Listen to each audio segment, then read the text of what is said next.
Olá, pessoal que tá chegando por aqui. Vocês estão bem?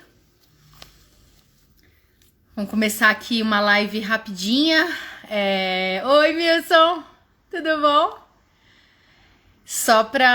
Oi, Matias. Tem mais gente por aí. Gustavo, todo mundo seja muito bem-vindo. A live de hoje é assim, uma live super informal, super pessoal. Para contar um pouquinho sobre as trajetórias das peregrinações, das travessias, né? Aquilo que ecoa aqui dentro de mim. E bem nesse lugar de vulnerabilidade, de exposição, porque a gente já lançou, na verdade, um grupo de estudos sobre caminhadas, em que a gente vai trazer muito essa questão teórica, né? Do que é uma caminhada de uma forma subversiva, de uma forma revolucionária, porque caminhar é um instrumento, eu acho que de resistência. A gente precisa então se instrumentalizar para insurgência, né, e tudo mais. Oi, Matias, de Miami. Eu tô sabendo, você foi para Miami. Somos internacionais, ó, temos gente internacional aqui na live. Muito feliz em ter vocês aqui. E antes, né, de partir para o nosso tema propriamente dito, tem algumas coisas que eu queria dizer, enfim, porque antes, né, de começar, essa semana foi uma semana, acho, muito difícil, não só para mim, mas para a maioria de nós brasileiros e principalmente brasileiras, por conta de toda a violência que a gente vem presenciando de uma forma, acho, muito concreta, contra as mulheres, enfim, os abusos, o abuso, né, de um anestesista, que nada mais é do que um estuprador, enfim, fora as outras notícias que rolaram antes. Então, antes de começar, e até já é parte do tema também tudo isso, o quanto que foi difícil eu não ficar na minha cama em posição fetal no escuro, sabe, a semana inteira, porque é uma violência o tempo inteiro, né, que a gente recebe, que a gente, enfim, sente. Enfim, o nosso corpo, ele é violado o tempo inteiro, a nossa voz é silenciada, a nossa existência nos é negada.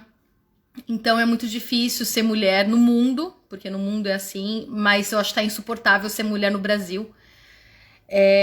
Mas eu acho que um dos pontos, e é uma das coisas que faz com que eu levante da cama, com que eu não fique, né, na posição fetal ali, no escuro, para tentar, acho que sair, né, de tudo isso, porque apesar da gente já sofrer toda essa violência simbólica, que não é simbólica, mas emocional, psicológica, né, do silenciamento de forma geral, quando a gente recebe uma informação de algo que é concretizado fisicamente, isso vem de uma forma muito mais visceral, né? Enfim. Mas eu acho que uma das coisas que me faz levantar da cama pra talvez suportar isso de repente, todo o trabalho que eu faço, que a gente faz na Shang, que eu faço também como terapeuta, como psicóloga, que é de desconstruir, né, esses modelos, tentar minimamente, eu acho que eu preciso acreditar que eu posso fazer alguma coisa, mesmo que mínima, né, porque senão, tipo, pra quê, né, pra transformar um pouco essa sociedade de opressão, de violência.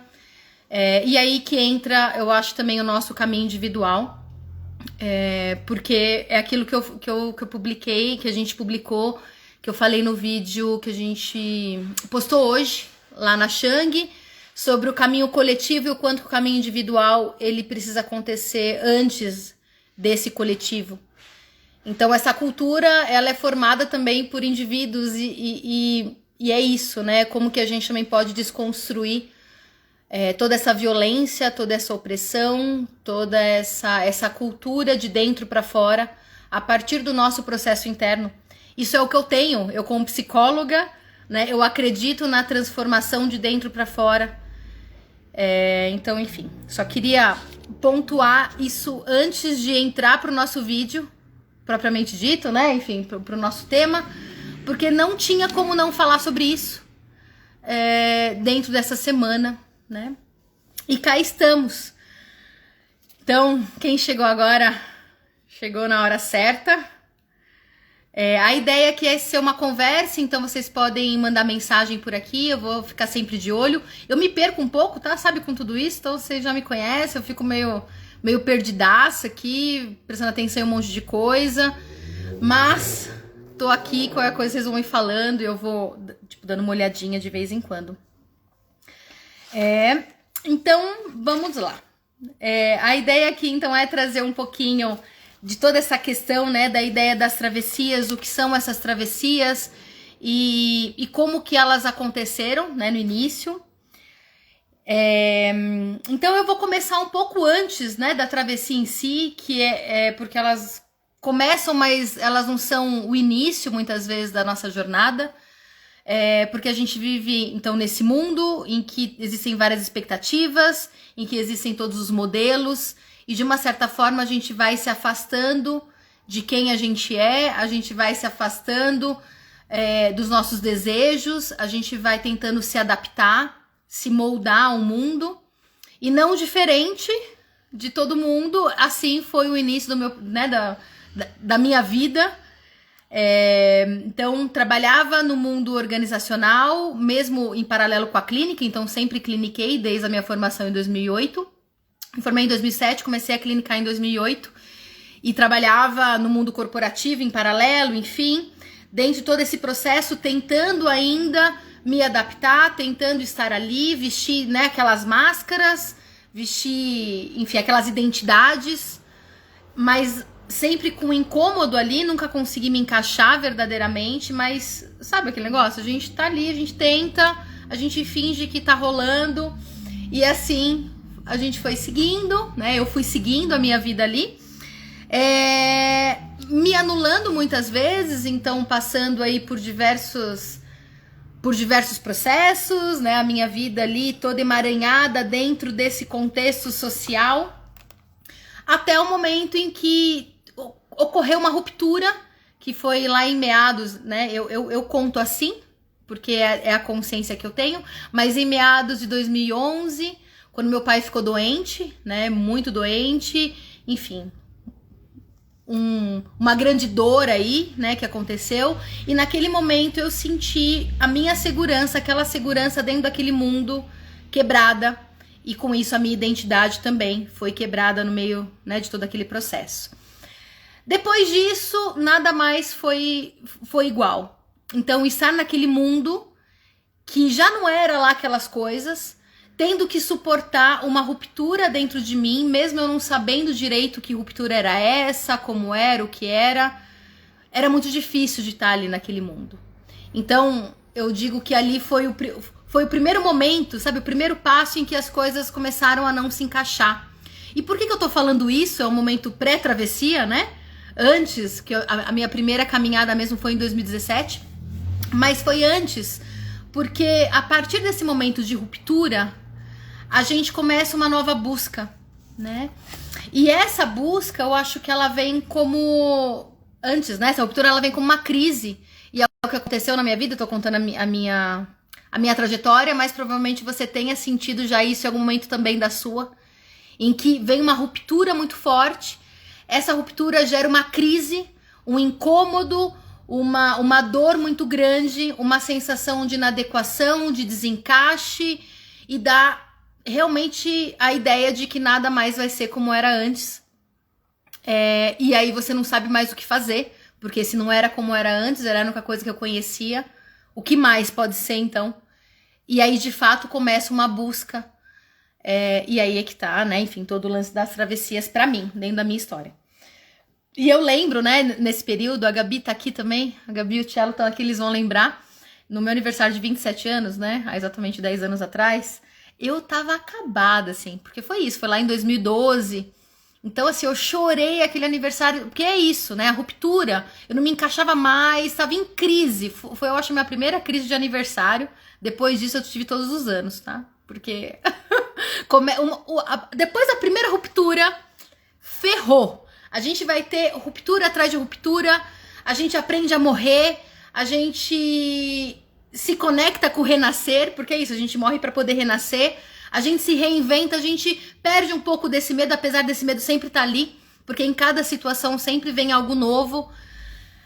Então a gente sempre vai se deparar com medo novo também, com uma insegurança diferente daquela que a gente já aprendeu a lidar de repente. Então, a partir daquela primeira crise, que aí foi um outro marco, meu aniversário de 27 anos, aí eu pensei, putz, eu não morri porque, né, os 27 anos é aquela idade, né, os nossos heróis morrem, todo mundo morreu com 27 anos, e eu não morri, então eu vou virar imortal, e agora, o que eu vou fazer, né, com isso, com essa dor, com algo quebrado, e eu, né, enfim, todo aquele momento de anestesia ainda, sem conseguir saber ainda direito que caminho seguir. Mas eu tava sentindo essa dor, essa crise muito forte. Foi, né, Gabi? A Gabi lembrou. Sim, eu lembro que eu fiz uma maquiagem super carregada, porque meu olho tava inchado, né? E a gente foi no rolê, eu acho que foi lá na Augusta, a gente foi comemorar no Santa Augusta, na finada, né? Não existe mais. E eu com aquele olho assim, inchado, cheio de maquiagem, pra tentar, né, suportar, eu acho que, né, enfim, aquela crise, aquele peso, e foi importante. Eu não tô falando isso aqui, tá, gente, pra falar assim, nossa, que horror, né? Não, essa crise, ela foi o início de tudo. Assim como aquela ruptura com aquela segurança daquele meu pai, né? Teve uma quebra também. Então, assim, todas essas situações, elas vêm num processo também de abalo, de dor, de luto, mas ao mesmo tempo de um renascimento, de uma busca por algo. Foi assim que eu entendi o meu processo, e cada um tem uma forma de lidar com a sua crise, tem um jeito de se relacionar com a sua dor, né? Eu tô contando aqui qual foi a minha. Você pode compartilhar aqui se quiser também como é que você faz. Então, dentro dessa rachadura, né, nesse processo, eu saí do mundo organizacional, fiquei só na clínica na época e também montei uma empresa, que era uma empresa de treinamentos. É o grito. A gente tem uma teoria, que é a teoria do grito. Lá com 27, 30 anos, né, a gente tem aquele momento de ou caso eu como uma bicicleta, tenho que mudar tudo na minha vida. Foi o meu primeiro grito e depois daquele eu tive todos os outros gritos, né? Eu tô no meu inferno astral, então eu tô no meu momento também de crise aqui, mas até que tá bem tranquilo, né? Eu acho que existem tantas outras crises no mundo que estão me abalando, que eu acho que a minha própria crise tá muito pequena diante de toda a dor e o sofrimento que a gente vem passando, né? Aqui, enfim, nesse Brasil, que dá vontade de tacar fogo em tudo. Mas, enfim, não vou ficar desviando do assunto aqui, né? Então, dentro desse processo, eu comecei então a construir um novo caminho. Então, não tô bem, não tá legal, eu preciso ressignificar, eu preciso reciclar e jogar fora muitas coisas. Às vezes não é só reciclar, às vezes a gente precisa cindir, né? A gente precisa cortar, jogar fora de fato. Então eu comecei todo um processo de saída do mundo organizacional, montei uma empresa de treinamento na época, blá blá blá, essa parte não importa tanto. Mas depois daquela primeira ruptura, tiveram várias outras, como eu já disse, e a segunda foi muito próxima do momento da minha primeira travessia. Me ajuda a tacar fogo, Tassi? Bora! Acho que a gente pode montar um grupão aqui com um monte de gente, quem quiser tacar fogo, vamos junto, a gente taca fogo, enfim, quebra tudo, porque tem as eleições, mas eu acho que ainda assim a gente vai ter que lidar com o bolsonarismo, enfim, com toda essa cultura que já estava aqui até antes do Bolsonaro, ele só tirou a tampa. Foi só um adendo. A gente tem que ser forte, a gente vai ter que lutar muito ainda. Enfim. E aí, então, nesse momento de ruptura, depois veio o segundo, foi muito perto do momento da travessia. Eu fiz a minha primeira travessia mesmo, que foi uma peregrinação, né, na época. Eu nem sabia direito o que era, eu só sei que num lapso ali, no momento, eu fui lá, falei, eu quero fazer o caminho de Santiago de Compostela, que era um sonho que eu tinha muitos anos atrás, lá na época da adolescência, jovem adulta, né? Não que eu não seja jovem, mas mais jovem ainda, né? Ali no meu início da vida adulta. E aí eu comprei uma passagem, falei, vou fazer, e puf, nem sabia direito, comprei para setembro de 2017. Então, antes disso, rolou uma travessia, que a Fê não tá aqui, mas a Fê foi junto comigo, foi eu, ela e um primo dela que era super peregrino, que que começou, né, de repente, que nos introduziu nesse mundo, sem nem saber direito. Era um caminho lá, chamava os Passos de Anchieta, 100 quilômetros no Espírito Santo, nem tinha visto direito os quilômetros, só comprei a passagem, fui. Quando eu cheguei lá, começou a cair a ficha. Eu falei assim, mano, vão ser 25 quilômetros por dia, né? Eu comecei a fazer a conta, porque eu sou de humanas, né? Humanas não sabe fazer conta. Aí lá eu comecei a pensar, falei assim, mano, 100 quilômetros, 4 dias, são 25 quilômetros por dia na média. Eu comecei a ficar meio desesperada, meio incomodada. Meu Deus, será que vai dar conta? Às vezes é bom não pensar muito, né? Só ir mesmo. E aí eu fui, tava lá, não tinha o que fazer. Foi o primeiro dia, foi o segundo dia, que foi o mais difícil, foi o dia da praia. Sempre tem um dia que é aquele dia mais punk, sabe? Que é o dia do morrer, que eu sempre falo que a gente morre em um dia, nessas travessias a gente sempre vai morrer de fato ali. Foi o dia da praia, que é o segundo dia dessa travessia. Que a gente passa por um trecho que tem ali mais ou menos 12 quilômetros de areia, de praia. Areia fofa, e né, pode ser fofa ou não, depende da sorte que você tiver. Na minha primeira eu não tive muita sorte. Foi areia fofíssima e um sol, tava 40 graus praticamente lá no Espírito Santo, você sabe que lá é quente. Lá no mês foi junho, então tava calor, não importa, tava calor. E lá naquele sol sem sombra, porque é uma reserva, é um trecho de reserva, então não tem sombra. Eu morri nesse dia. Eu rezei para todos os santos, sei lá, para Buda, para Jesus, para Oxalá, para Iemanjá. Comecei a falar, sabe, com qualquer coisa que eu imaginava na minha frente. Quase delirei, quase tava ali, sabe, tipo deserto, que a gente tá ali tendo delírio. E vê, tá chegando, não, quando chega perto, não, tá longe, não chegava nunca aquele dia. Eu só lembro que nós fomos as últimas, eu tava com a Fê, né, e esse foi um dia que a gente caminhou meio que juntas, assim, difícil para nós duas. E foi um dia que nós fomos uma das últimas a chegar lá. Então, a nossa caminhada começou às 7 horas da manhã e acabou tipo 18 para mais. E aí eu lembro que tinha um tapete vermelho, assim, porque como é um dia muito difícil, eles, né, fazem todo um esquema também, né, que ajuda muito. Eu acho que esse coletivo, essa receptividade de uma travessia grande dentro desse coletivo é muito importante, porque a gente não se sente tão só, a gente se sente acolhido de uma certa forma ali. E que é difícil mesmo, então tinha um tapete vermelho, então as pessoas começavam a aplaudir quando a gente chegava. Então, tava lá e aí eu falei, meu, chegamos. E aí eu fui tomada por uma sensação muito, muito boa no final das contas. Sabe quando você fala, mano, foi difícil pra cacete isso aqui, mas da mesma forma que foi difícil, também foi muito bom?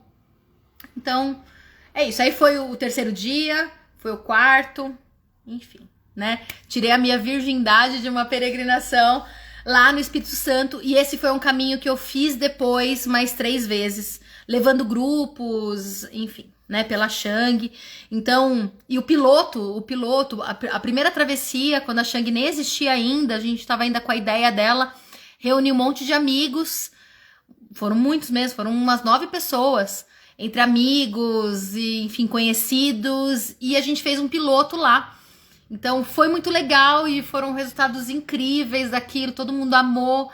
Enfim, agradeço esse povo até hoje, porque eles foram muito importantes. Foi o começo ali da Shang, né, de tudo. Então, toda morte traz um renascimento. E muitas coisas ficaram fortes ali, então... Porque é isso, né? A partir daquele momento, eu comecei a entender e depois isso foi ficando um pouco mais claro. E hoje até uma das metodologias que a gente usa aqui, que a gente criou, né, uma coisa que é muito empírica, mas que cada travessia dessa, quando ela é longa, dentro de um período dentro de um processo de peregrinação, tá? Eu tô falando aqui agora de uma travessia de peregrinação. A gente passa por algumas etapas. Quando ela é longa, eu digo 3 dias ou mais. Em que primeiro a gente começa no corpo. Então esse corpo, ele caminha, ele chega numa exaustão, até o momento em que aquela dor, ela deixa de existir. Ou então é porque a gente se acostuma com ela, eu nunca sei de fato. Porque a gente para de sentir, de uma certa forma. Então, você tá lá andando, dói tudo. Dói as costas, dói o pé, dói a perna, dói até o cabelo, né? Dói a pele, você põe a mão dói. E chega um momento em que Para, você só tá ali caminhando porque você tá na mente. Aí você começa a pensar. Vem tanto pensamento, a cabeça pensa, pula tudo. Até o momento que a gente também cansa mentalmente. E aí a gente para de pensar. Claro que o sentir, ele tá em tudo, a gente tá sentindo. Só que a partir do momento que a gente para de pensar, a gente sente de um modo diferente. A gente sente sem todos esses pesos das lembranças, das expectativas, das idealizações que nós temos a respeito de nós mesmos e do mundo, dos outros. Então aquelas conversas mentais não estão lá, então a gente só tá sentindo o caminho de fato. E aí chega o momento em que a gente só caminha. Né? Ali que o lance ele acontece de fato. Antes é só um preparo para isso. Então, quando a gente só caminha e não tá mais no mental e nem só no físico, e a gente consegue, né, se a gente tiver dentro do nosso processo, porque precisa ter uma entrega para tudo isso, não adianta só ir lá e fazer o caminho. Ele vai te transformar, porque não tem como você sair de uma experiência dessa igual, mesmo que você não esteja no teu processo emocional, terapêutico, enfim, quer que seja aberto, né, pra sua transformação. Mas se você tiver, aquilo vem de uma forma, assim, avassaladora, é visceral, vai no corpo, é visceral. Eu achei por isso que eu gosto tanto, eu preciso ir, né, pra esse negócio visceral, eu sou muito assim. Eu preciso chegar no meu limite físico pra conseguir, sabe, sair desse mental, porque eu sou muito mental, pra sair dessa ideia de controle, pra sair do ego e ir pra um outro campo. Então, eu percebi que isso tudo rolou ali, mas estava tudo muito ainda emocional, né? A gente volta muito empolgada, muito... E aí tinha Santiago de Compostela em setembro, então tinha uns meses lá, eu falei, bom, foi de boa, foi cansativo, mas foi de boa, eu acho que vou dar conta, mas eu vou treinar. Treinei nada, disciplina naquela época, hoje eu tenho um pouco mais. Hoje eu consigo colocar disciplina na minha rotina. Naquela época, não. Me inscrevi em academia, mas não ia. Enfim. Larguei mão, só fui. De novo, só fui. Quando eu cheguei lá, né, eu fiz o caminho português, então eu comecei no Porto, fui até Santiago. Eu fiz em 9 dias, foram 280 quilômetros, mais ou menos. E morri, né? Primeiro que assim, um amigo tinha emprestado uma bota, um colega me emprestou uma bota. Foi o maior erro que eu fiz, porque, enfim, eu não tinha treinado muito com aquela bota. Eu treinei assim, né? Andando, trabalhando no dia a dia, só que não é a mesma coisa. Então a bota estava um pouquinho mais larga do que o meu pé. Ele também tinha me emprestado uma meia anti-bolhas, que era alta, minha perna é grossa, então aquela meia me deu uma alergia. E eu só tinha levado ela, porque já que eu tinha que levar pouca coisa, andar com a minha mochila, eu levei o mínimo necessário. Então a bota me deu muitas bolhas. No segundo dia de caminhada, eu me perdi num trecho lá. Porque eu fiz, no comecinho, eu fiz o caminho da costa e depois eu ia pro caminho central. E ali, era muito cedo, eu saí cedinho, né, do albergue. E aí eu não achava as placas, e eu fiquei andando, e eu perguntava lá, e os portugueses querendo me ajudar, cada um me fazia perder mais. Então eu fiquei andando em círculo. Eu lembro que eu liguei meu GPS, e depois ficou um mapinha ali, juro, tava em círculo. Falei, mano, sabe quando você olhar? Eu falei, meu Deus, e agora? Tava perdidaça, até uma hora que eu encontrei. Então nesse momento em que eu fiquei perdida, eu fiz ali 7 bolhas. No final desse segundo dia, segundo não, foi segundo, do segundo dia, eu estava com 7 bolhas no pé. Claro, levei minha agulha e linha, né? Não ando sem ela. Naquela época foi a minha primeira vez que eu usei. Fui lá, fiz todo o trabalho, passei a linha, deu tudo certo, sequei e andava de novo. As bolhas enchiam. À noite, né? Chegava no albergue, fazia a mesma coisa, passava a linha. Enfim, esse processo do morrer fisicamente, né? Ele, como eu disse, eu sou muito visceral, então isso precisa ir pro meu corpo e foi muito importante. E aí eu quero contar de um dia específico. Na verdade, quero trazer algumas situações dessa viagem como um todo, para depois passar para próximas. Mas, gente, tá legal aí quem tá aí? Não sei se tá fazendo sentido, enfim, vocês vão me pontuando, tá bom? Porque eu vou falando, e se não tiver bom, vocês me puxam de volta, tá bom? Então, assim, uma das situações foi um dia lá que eu tinha que chegar até Ponte de Lima. Era um dia que eu ia caminhar caminhei 37 quilômetros e é isso, né? Com 7 bolhas no pé, com aquela bota que tava me dando mais bolha, cansadíssima, não suportando aquela mochila e ainda com todo o peso emocional, porque eu tava ainda no meio da viagem, acho que esse foi o quarto dia, provavelmente, sei lá, não lembro. Que foi de Barcelinhos, que eu fui, até Ponte de Lima. 37 quilômetros. De manhã, acordei e tal, arrumei minhas coisas cedinho, parei numa padoca, era a única padoca que tinha ali pertinho do albergue. Tomei um café da manhã, conheci 2 espanhóis, que eu não vou lembrar o nome deles, porque, enfim, não lembro o nome de quase de ninguém, porque era muito rápido. Essa é uma das coisas que eu aprendi também ao longo dessas travessias, o quanto que existe uma conexão tão intensa, é uma conexão real. Mas, ao mesmo tempo, ele é tão leve e tão sutil que são pessoas que nos marcam, mas que a gente às vezes nem vai lembrar o nome delas. Mas que eu carrego elas até hoje. Então, eles me transformaram. Eu tenho certeza que existe uma troca ali, talvez não tanto quanto eles a mim. Porque eu tava precisando receber muito mais naquele momento, talvez, do que eles. Mas passou. Nunca mais vi, nunca mais eu vou ver. E a gente acho que tem uma ideia dentro da nossa sociedade, né, de que a gente precisa criar os vínculos e precisa desse apego. A gente precisa ter as pessoas para a vida inteira. E ali a gente desconstrói tudo isso, né? É tão intenso e tão bom e ao mesmo tempo flui, né? E aí então conheci os 2 espanhóis, estavam caminhando juntos e a gente começou a caminhar junto. Mando, Júnior, um beijo, vou chegar em você. Você também é uma peça importante dentro dessa minha trajetória de peregrinações, só que foi uma das últimas, né? Eu tô ainda aqui nas primeiras.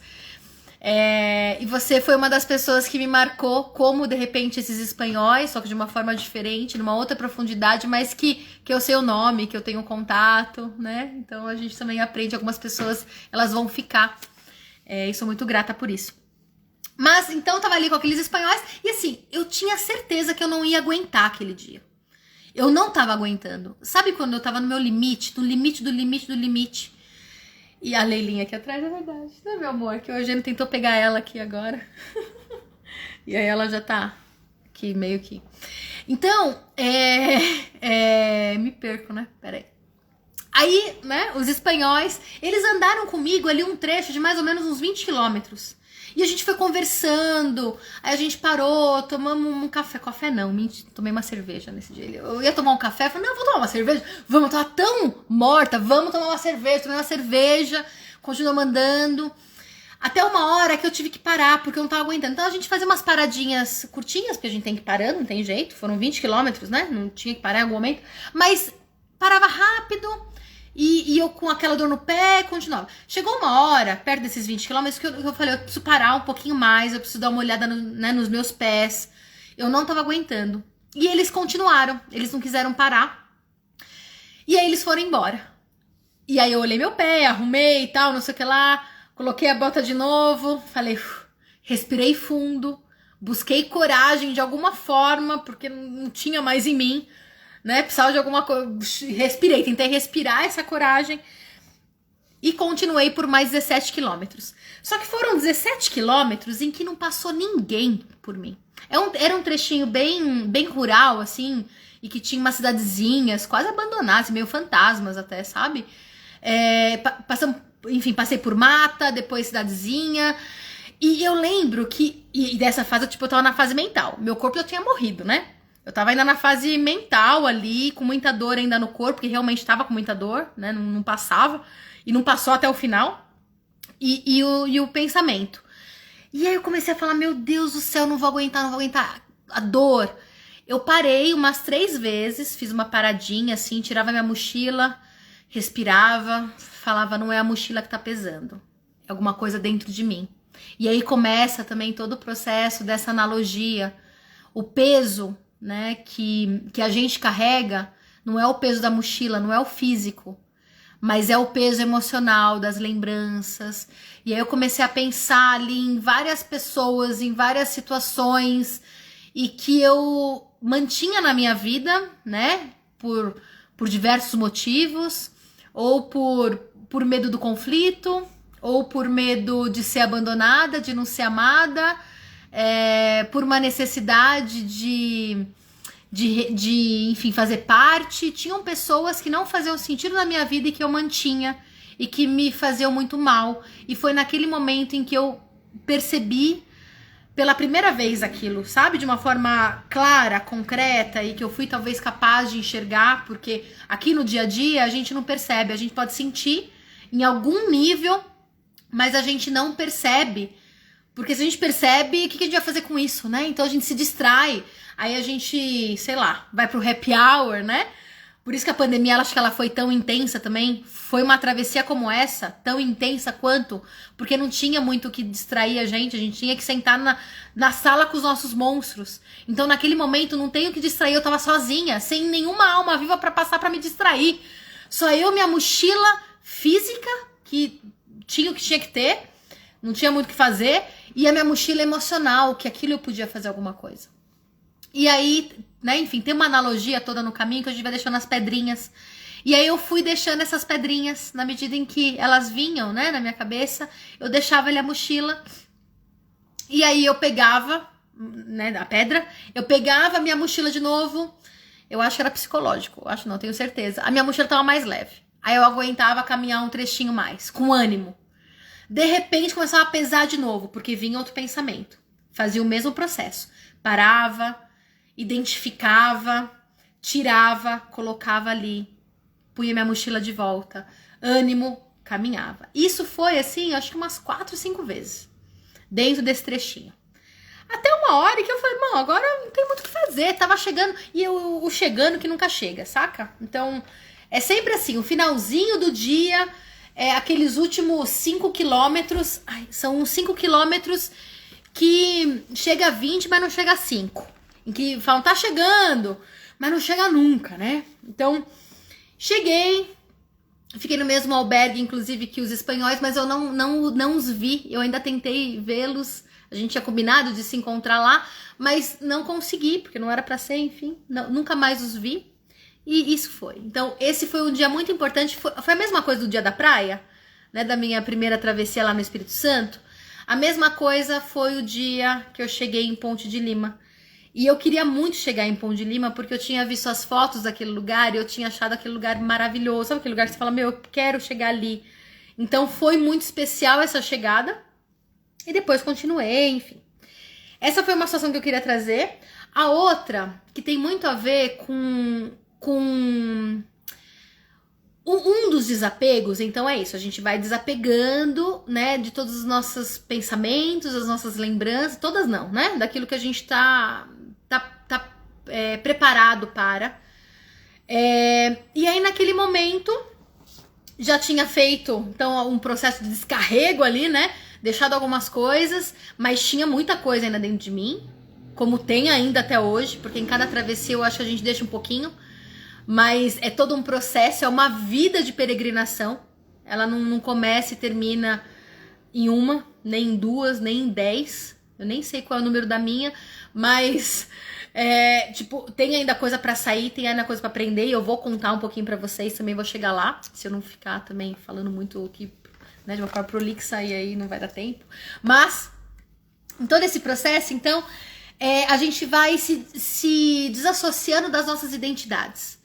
Essa é uma coisa muito importante que também aprendi, não lá, apesar de lá eu ter vivido isso, mas eu acho que eu internalizei, eu racionalizei sobre isso depois, né? Depois de várias outras. E também depois de estudar, depois de ler. E aí vem também todo esse processo de interesse, né? De busca, de tentar compreender o porquê que uma caminhada dessa, ela mexe tanto.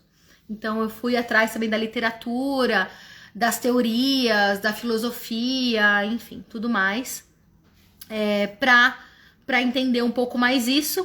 E tem um lance que acontece lá, que a gente desconstrói a nossa identidade. Não só desconstrói, porque desconstruir acho que é uma coisa que a gente pode fazer em qualquer lugar, mas a gente se despe, sabe? A gente tira, de fato, como se fosse uma pele, uma roupa que a gente tira E lá eu não era psicóloga, eu não era filha, eu não era irmã, eu não era amiga, eu não era a Vanessa. Eu era uma pessoa que estava caminhando, assim como todo mundo ali. Então, e por isso eu acho que a conexão, ela vem de uma forma tão visceral e tão forte. Porque quando a gente não tá revestido de todos os nossos ideais, as nossas expectativas, do certo e errado, sabe? Da nossa moral, a gente tá mais aberto para se conectar com o outro de uma forma mais humana, de uma forma mais impessoal mesmo, sabe? Assim, mais pessoal, na verdade, né? Impessoal não, mais pessoal, né? Dentro desse processo de fato eu conseguir olhar o outro, porque eu consigo olhar o outro como o outro é, e não com a minha lente, que aquela máscara ela carrega. Então, teve uma situação lá, que onde foi? Eu até anotei aqui pra falar, porque vocês sabem que com a minha memória é foda. Mas foi um jantar que rolou, em que tava todo mundo lá. Daqui a pouco vou lembrar onde é que foi. E eu escrevi muito aqui, gente. Vixe Maria, mas nem sei, eu escrevo não sei porquê, né? Porque depois eu não acho. Eu vou achar. Tem meu caderninho aqui, ó. A Gabi fez um diarinho. Tem até um recadinho do coisa aqui. Peraí que eu vou lembrar. Foi em Portela. Foi no dia 31 de agosto. Que eu andei o dia todo lá. E aí cheguei num albergue lá em Portela, que era maravilhoso, assim, um albergue muito legal. Conheci várias outras pessoas ali. E tinha um jantar meio coletivo, né? Então a gente ia jantar, o dono lá, enfim, a gente deu uma graninha pra ele, e ele ia fazer o jantar pra gente, a gente ia jantar juntos. E teve uma cena, tem até uma foto, depois eu vou até publicar a foto aqui pra vocês verem e tal. Era uma foto que tava todo mundo na mesa, e lá tinha eu brasileira, tinha alemã, tinha gente da Itália, tinha gente da Espanha, tinha gente da Suécia, tinha gente do mundo inteiro, e todo mundo conversando igual, todo mundo se entendendo, não sei nem como, mas tava se entendendo, a gente tava, ninguém ali era a brasileira, a alemã, né, o sueco, não, o italiano, não, nós éramos peregrinos, só. A gente só tava ali caminhando. E aí a conexão, aquele dia eu acho que foi tão lindo, sabe? Perceber tudo isso, participar, estar ali sem esse peso dessa roupagem que a gente veste, dessa armadura, sabe? Que a gente coloca o tempo inteiro. Porque são poucos os momentos na vida em que a gente consegue tirar a nossa armadura, né? Em que a gente consegue ser quem nós somos totalmente ali e ser quem a gente é sem precisar ficar provando quem a gente é, sem precisar ficar contando quem a gente é. Ninguém precisa contar a história de ninguém, mas a gente se conectou ali e tá parecendo todo mundo já se conhecia, né? São melhores amigos ali num jantar e com uma conexão muito linda, a gente ria, a gente se divertia. Isso foi um ponto muito importante também. Então, né, queria compartilhar um outro aprendizado ali, que depois eu consegui vivenciar isso em várias outras travessias. É que essa foi a primeira, então acho que me marcou mais. E depois acho que a gente acaba ficando meio que né? Isso é comum. Então o negócio acontece ali, a gente nem se espanta mais, nem se surpreende mais, vira rotina. O que é muito bom, né? No final das contas. Que bom poder ter uma rotina assim, né? Isso está internalizado. Mas aquele dia foi muito importante. E o dia que eu cheguei, né? Que eu não anotei aqui, mas esse dia foi importante. O dia que eu cheguei, né, e a chegada, a gente tem, acho que, uma ideia de que a chegada é a coisa mais importante. E antes de chegar, eu tava muito ansiosa, muito animada, né, por aquela chegada em Santiago. Vou concluir a minha viagem. E uma coisa importante, né, eu tava com alguns curativos no pé, né, 7 bolhas. Não sei se era 7 já 8 nessa época. E aí, uma tiazinha já, era um casal, assim, bem velhinhos. Ela era, eu não lembro se ela era alemã, mas assim, não falava nada, nem inglês, nada. nem espanhol, então ela viu meu pé, meio com mímica, ela olhou e falou, peraí, ela pegou meu pé, esse foi o dia antes de eu chegar em Santiago, que foi, quer ver? Eu vou te falar onde. Peraí. Em Valga, eu tava em Valga. E ela arrumou meu pé, passou um remedinho lá que ela tinha, colocou um band-aid lá super especial, antibor, sei lá, uma coisa que nem sei o que era. Mas eu recebi esse cuidado dela ali. E aí, beleza. No dia seguinte, então, eu saí e eu pensei, eu vou dividir esse dia em 2, né? Então, eu ia ter mais 2 dias pra caminhar, porque eu falei, não dá, era 29 quilômetros, né? Era esse trecho final. Eu falei, não dá, é muita coisa. Então, eu ia parar no meio, que eu não lembro o nome da cidade, sei que é uma cidade famosa, mas não lembro. Porim? Não, Porim ficou lá atrás. Enfim, né? Não vou lembrar o nome. Depois só dá um Google que vocês vão ter todo o trajeto. Aí depois eu posso mandar também. E aí, no meio lá do trajeto, conheci o Charles. O Charles, ele é um alemão, né? Já mais velho, que eu tenho ele nas minhas redes. Inclusive, ele tá por aqui no meu Instagram, também tá no meu Facebook. E ele, enfim, ele só falava italiano. E eu falava, né, espanhol e inglês. Então eu falava em espanhol, ele falava em italiano. Enfim, eu acho que a gente se entendeu. Eu só sei que foi uma conversa maravilhosa. Eu não sei se foi exatamente aquilo que ele tava dizendo, se eu entendi exatamente. Mas eu tava ali no meio da caminhada, eu falei, não, eu vou parar. E aí eu queria muito continuar, porque eu queria terminar essa caminhada com ele. Eu não queria, sabe, soltar ele naquele momento.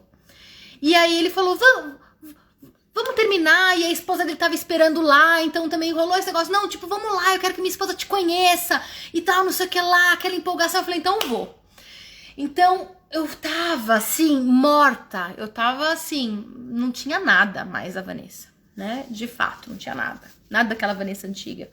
Muita coisa ficou no meio do caminho mesmo, né, e eu não tava aguentando, cheguei em Santiago achando que ia ser uma maravilha. 5 quilômetros antes, mais ou menos, dava pra ouvir um pouco, dava pra ver, assim, mais ou menos a cidade. Eu ouvi, acho que não dava pra ver. E naquele momento eu me emocionei. Eu falei, nossa, tá chegando. Eu comecei a chorar. Falei, que lindo que vai ser e tal. Quando eu cheguei lá, foi o maior bode. Foi o maior bode da minha vida, assim, a maior decepção. Aquele negócio, e isso acontece em toda a chegada, tá? Lá em Aparecida rolou a mesma coisa, quando eu fiz o Caminho da Fé. Porque é uma coisa muito de comércio, é muito turístico, eu gosto do caminho, sabe? Das pequenas coisas, né? Dessas pequenas relações. E eu cheguei lá, aquele monte de gente. Eu não consigo, sabe quando você tá até perdida, assim? Eu fiquei com muita raiva, porque a raiva é um sentimento que me acompanha muito, né? E acompanhava mais, talvez de uma forma muito mais destruidora comigo. Hoje em dia eu aprendi a lidar com a raiva, hoje em dia eu não sinto tanto ela, talvez eu sinta mais as outras coisas que a raiva vem pra tapar, pra me defender. Então hoje em dia eu consigo ficar triste, antes eu não conseguia, então a raiva vinha como uma defesa. Senti raiva, ódio, sabe aquele negócio que é no corpo também, né? E eu fiquei muito mal-humorada nesse dia. Enfim, conheci a esposa lá do Charles, coitada, nem lembro direito, porque eu tava com tanta raiva, sabe quando dá aquele apagão? E aí, tal, mas eu não tava simpática, eu já queria ir embora. Não tinha nenhum lugar com vaga, tudo lugar caro, né? Porque tava em Santiago, ali no miolo, andando por lá. E aí eu encontrei a Nelly, que era uma alemã que eu encontrei todos os dias no final da viagem. Ela sempre muito feliz, né? Era uma jovem, 20 anos, né? Tinha muita gente jovem, né, fazendo o caminho. E muito alemão também, porque eu fui no período de férias da Alemanha, ele é muito perto, então tinha muita gente que ia pra lá. E aí eu me encontrei ela andando, cantando pela rua, e eu com aquela raiva, sabe? Eu olhei, fuzilando ela, como você tá rindo, feliz, cantando aqui? Eu tô puta da vida, como você consegue? E aí eu expliquei pra ela que não tinha nenhum lugar, ela falou, não, eu vou te levar então no albergue que eu tô. Era 2,5 km ali do centro de Santiago. Então, eu tava morta, tive que caminhar mais 2,5 km. Ela me levou, ela tava indo pra outro lugar. Ela falou, não, eu te levo. Ela me levou até lá e depois voltou, né, pra Santiago. É uma querida, né? E aí, fui mal-humoradíssima, né? Enfim, aí no dia seguinte eu fui lá pra Finisterre, porque eu coloquei na minha cabeça que eu queria ir pra Finisterre, devia ter abortado a missão ali, mas aquele negócio, não, insisti, eu falei que tinha que ir, fui. Foi super mau humor também, foi um dia péssimo, talvez essa é uma história pra um outro dia, pra não ficar muito só nessa viagem. Mas que no final das contas, morri, né? Morri ali, foi eu acho que Santiago foi a concretização, foi o fim de uma jornada que de repente começou lá em meados de 2011, 2012, como eu contei pra vocês. Então foi um fechamento. E foi um fechamento muito importante, porque quando eu voltei, e a gente sempre volta diferente, né? E aí tem toda a analogia que a gente faz das transformações, daquilo que, enfim, a gente deixa, daquilo que a gente aprende. E eu voltei com muita sede de mudar aquilo que eu identifiquei que precisaria ser mudado. E ao longo de mais um ano, mais ou menos, até um pouco mais, eu fui me soltando, me desfazendo de certas relações, aquelas mesmas relações no dia lá, até chegar em Ponte de Lima, que eu deixei lá nas pedras. Então, algumas coisas que foram deixadas em 2017, lá no final de agosto, começo de setembro de 2017, lá eu só consegui concretizar na minha vida em meados de 2018, 2019, né? Então tem um processo que também rolou depois disso, de internalização, de entendimento, o meu processo terapêutico, né, ali, que sempre rolou junto. Então, depois daquilo, fui uma outra pessoa, e aí a Shang nasceu de tudo isso, aí vieram os pilotos, depois vieram as outras caminhadas, então algumas delas, né, nesse tempo que eu não quero perder muito tempo nelas, eu quero falar mais um pouco das outras. Aí depois disso eu fiz o caminho da prece, 2 vezes, eu acho, levando o grupo também. De novo eu fiz mais 3 vezes o caminho, né, dos Passos de Anchieta. Enfim, e aí veio a pandemia. Na pandemia foi uma outra travessia, foi uma outra peregrinação interna, foi um período de deserto, em que, como eu falei, né, a gente... É isso, né, acho que todo mundo passou. A gente revisitou os nossos monstros, a gente também teve que morrer. E eu acho que foi no período da pandemia em que, de fato, eu aprendi a gostar de morrer. Porque hoje em dia eu gosto, tá, gente? Eu vou ser sincera, eu sou meio masoquista. Quando eu vou pra esses... eu sou viciada, né, no meu processo terapêutico, assim, de... E eu sempre falo que quando eu vou pra esses lugares, depois, né, da primeira que eu aprendi como que era o rolê, e eu aprendi, de repente, o que eu gostava mesmo, sabe, o que fazia sentido pra mim e como que era o meu processo, eu sempre falo que é como se eu pegasse uma bucha de aço e começasse a raspar na minha pele até ficar em carne viva. Em alguns momentos vai até o osso. Então, isso não me causa dor, tá, gente? Parece que é um processo meio de, né, de autoviolação, mas é um processo que funciona pra mim desse jeito.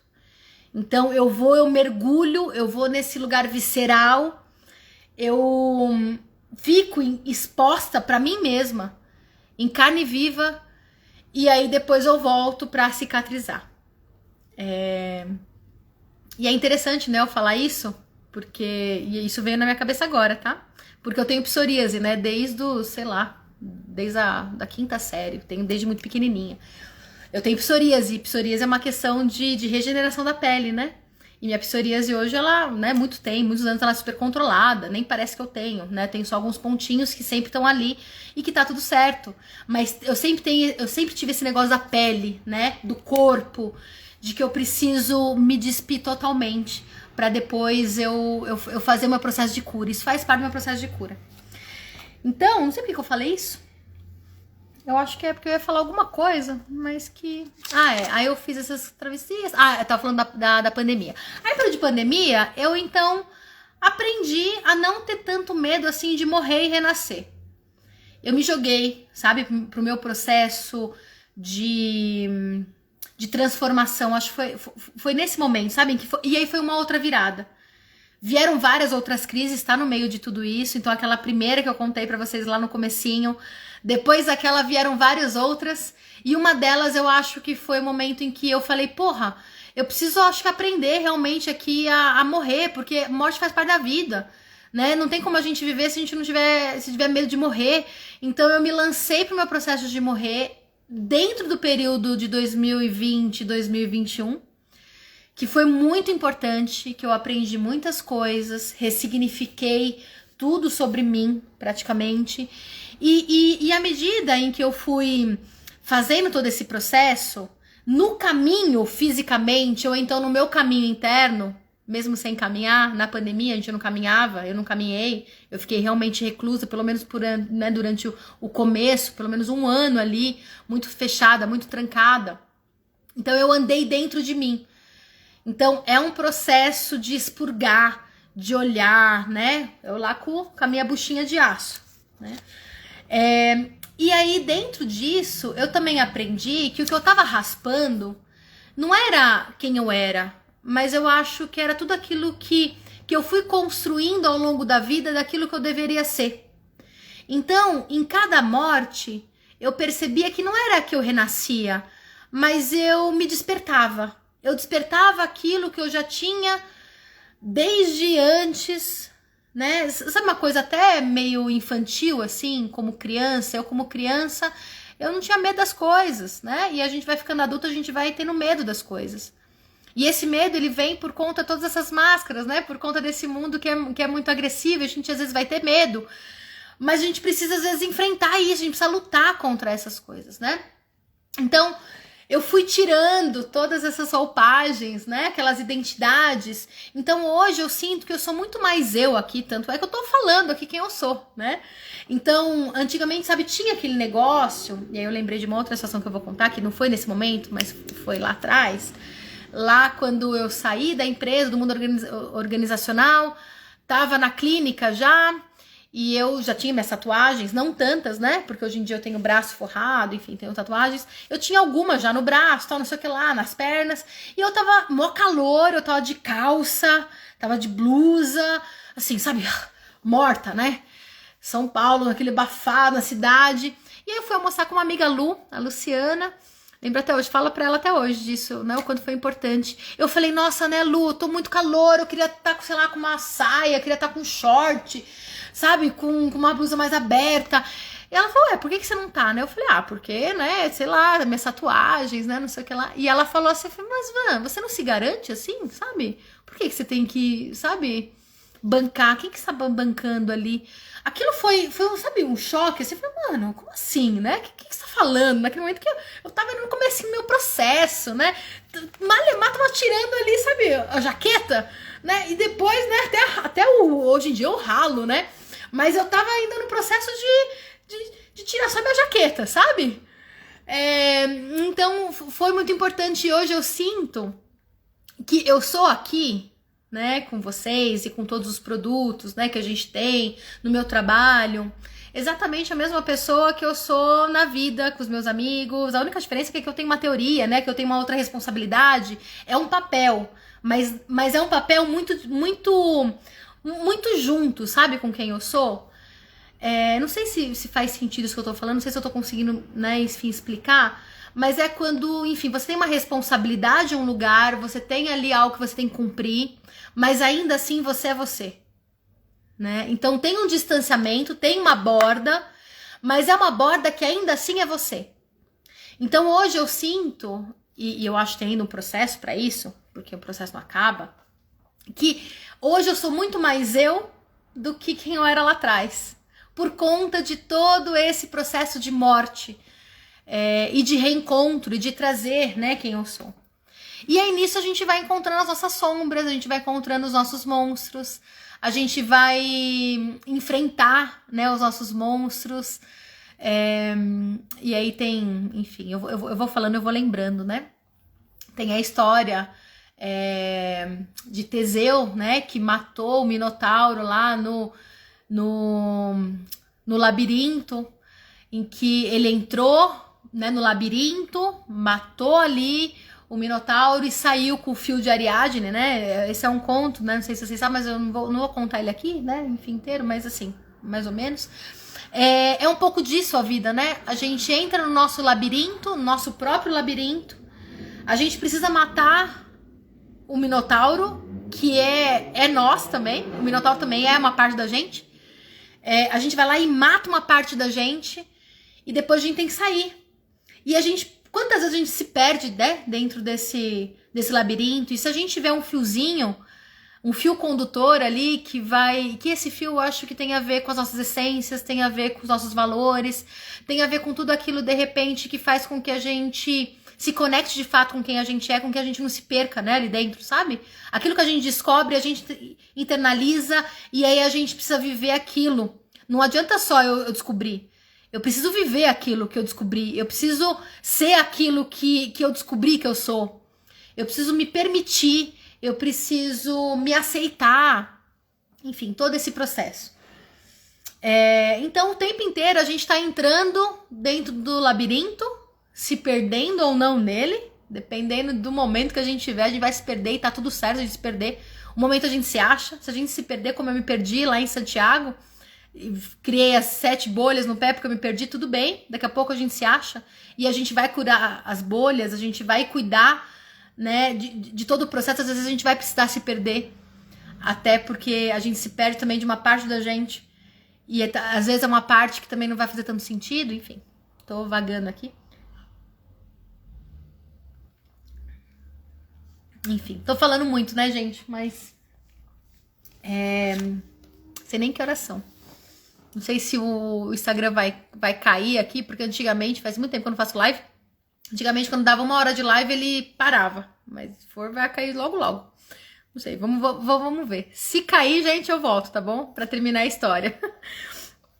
E aí, eu quero já ir também pra... Exatamente, é necessário vivenciar e se respeitar, amar e seguir nossa caminhada. É isso mesmo. E respeitar, a gente, né, colocou o vídeo hoje também, lá no... De novo, né, fazendo referência a esse vídeo lá no Insta da Shang, do quanto que a gente precisa respeitar, assim, o nosso ritmo. Né? Eu tô contando aqui, gente, essa minha trajetória, esse meu percurso dentro das travessias, e que é meu, né? Não tem nenhuma verdade absoluta dentro disso, de assim, não, faça igual, você tem que fazer desse jeito, de forma nenhuma, pelo contrário. Eu tô contando aqui para que de repente você possa se questionar e se perguntar como é o meu processo, como que eu faço o meu caminhar, como que eu me torno o caminho, porque no final das contas a gente aprende que a gente se torna o caminho, né? E aí tudo faz parte, tipo, tudo é a gente, tudo aquilo que a gente encontra.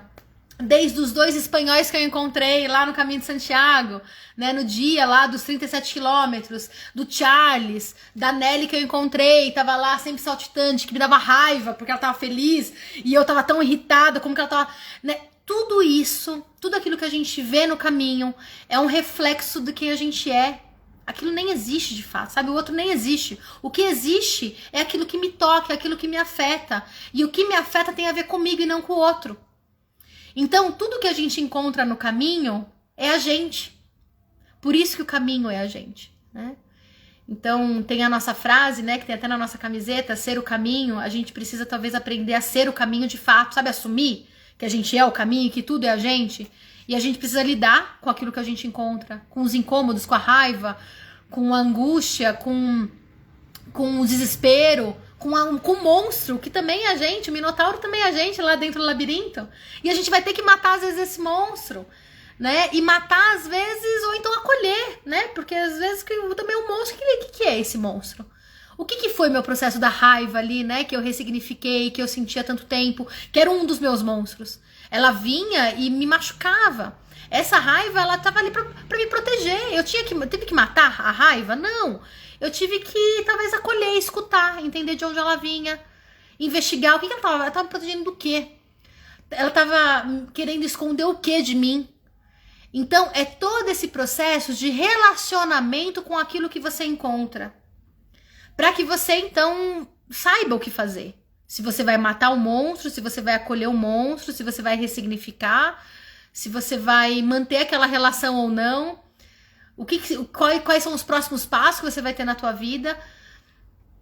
dentro dos limites que nós temos, né, gente? Porque aqui também tomar muito cuidado com isso, né? Porque tem aí um discurso dessa nossa sociedade do fracasso, né? Que é aquilo eu quero, eu consigo, então você consegue tudo. Vai lá, basta querer, basta você se esforçar. E não é assim, tá, gente?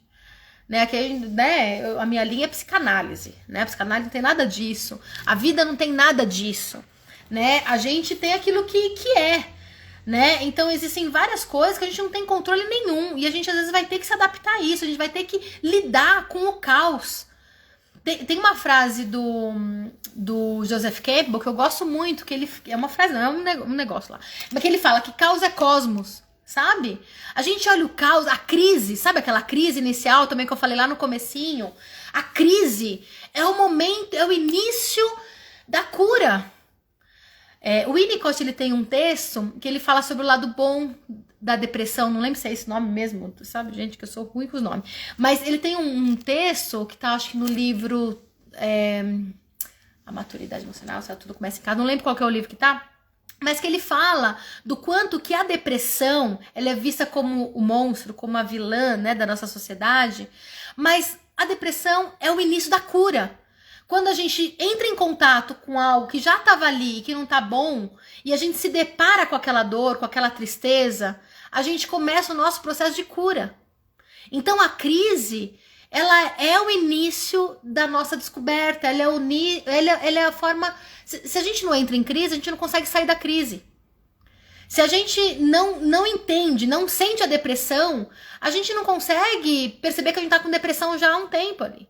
Afinal, né, quem não tem depressão nesse mundo, nessa sociedade que a gente vive ainda mais hoje, né? Então, é lidar com tudo isso. Tá fazendo sentido? Tá tudo bem por aí? Não sei quem tá aí já, quem já me abandonou, enfim.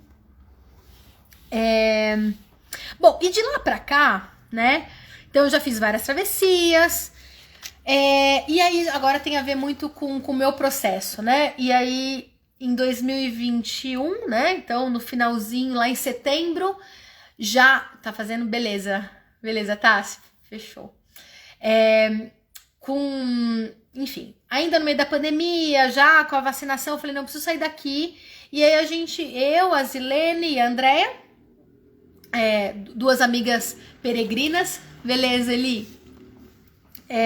Vou me falando aí qualquer coisa, tá bom? Se quiserem também... contar alguma coisa, conversar, pode escrever que eu já vou lendo. A gente decidiu fazer o Caminho da Fé, eu nunca tinha feito o Caminho da Fé. E, gente, aqui quando eu falo, né, das peregrinações, eu sempre falo, e pra quem tá aqui pela primeira vez, quem não me conhece ainda, ou então sempre é bom falar, né, mesmo quem já me conhece, quando a gente tá falando dessas peregrinações, não tem nada a ver com religião, tá? Eu não sou uma pessoa religiosa, né, não sou nem católica, nem sei se eu sou cristã, né, nem sei se eu sou alguma coisa, eu acredito em espiritualidade, mas isso pra mim não tem nada a ver com a religião ali, mas são os caminhos que tem, né? Então o caminho da fé é um caminho que já tá definido, que já tá limitado, que já tá delimitado ali, é um caminho muito bonito, então é isso, dá pra gente fazer sem ter religião, não tô falando nesse sentido. Então, decidimos fazer o Caminho da Fé, saímos um pedacinho dele, saímos de Borda da Mata, fomos até Aparecida, mais 9 dias aí, a gente ficou 2 dias, né, enfim, pousados lá em 2 lugares, mas enfim, isso não é muito relevante, depois talvez eu possa até falar mais sobre essas viagens e tudo mais. E foi um momento,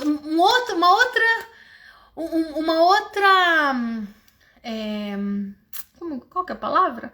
Mas um outro ponto muito importante ali, uma outra ruptura.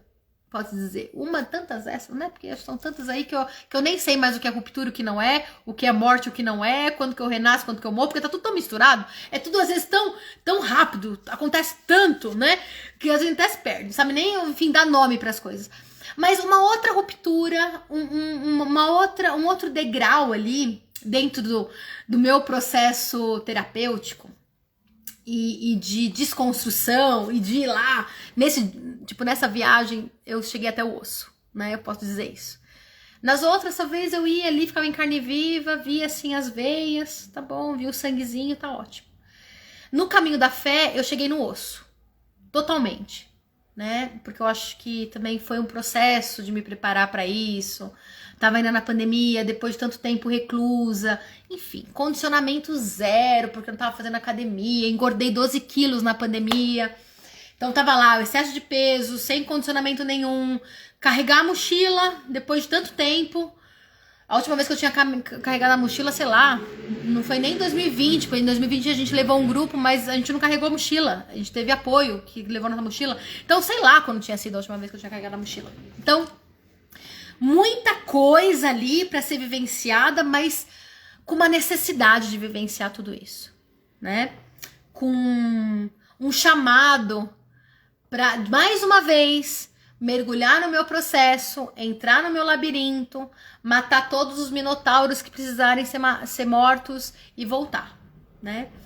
E foi um caminho muito, muito, muito especial. Tive muitos aprendizados. Foi o caminho que eu conheci o Júnior. Não sei se ele tá aqui ainda, mas ele tava aqui.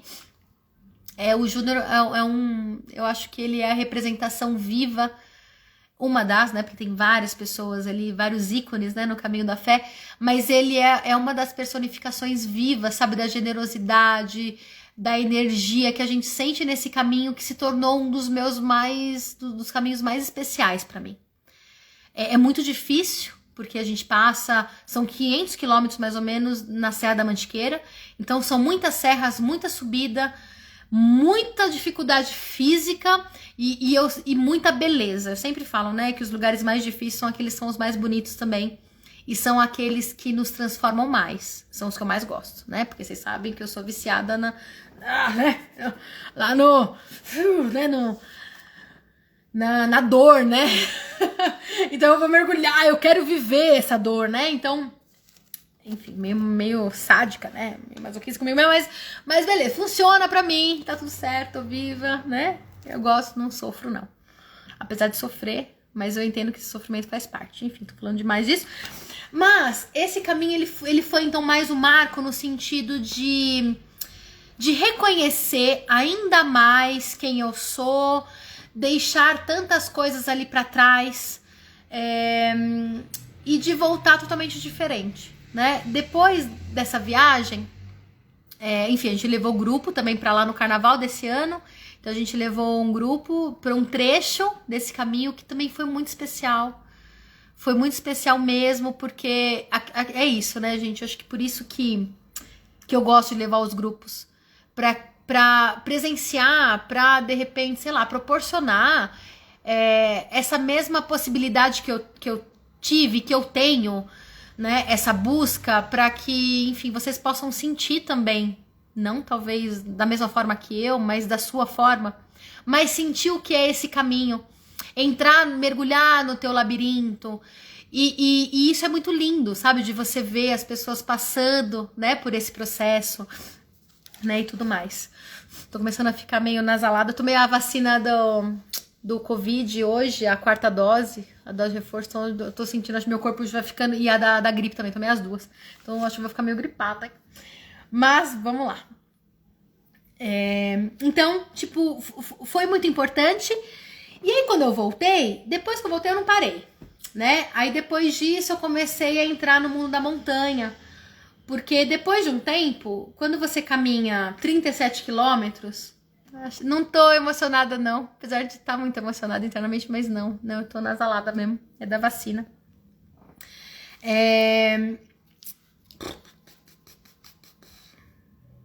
Deixa eu ver aqui, peraí. Deixa eu me achar. Ah, sim, eu anotei aqui, isso é importante. Porque eu acho que diferente de Santiago, né? Santiago, como eu falei pra vocês, eu acho que foi o fechamento, né, de um ciclo. E eu acho que o caminho da fé foi o início. Antes da montanha, né? Tipo, só pra fechar, né, esse tema mesmo do caminho da fé. Porque foi o início de uma nova jornada, assim, né? De um novo ciclo. Porque eu acho que eu morri tanto, né, nesses tempos, que eu precisava renascer um pouco. Não que eu não vá morrer de novo, porque eu tô morrendo junto com... A gente morre e renasce de mesmo tempo, né?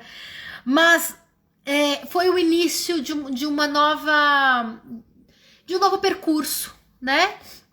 Um pouco diferente, talvez, um pouco mais ainda, sabe? Eu aqui, com menos, sei lá,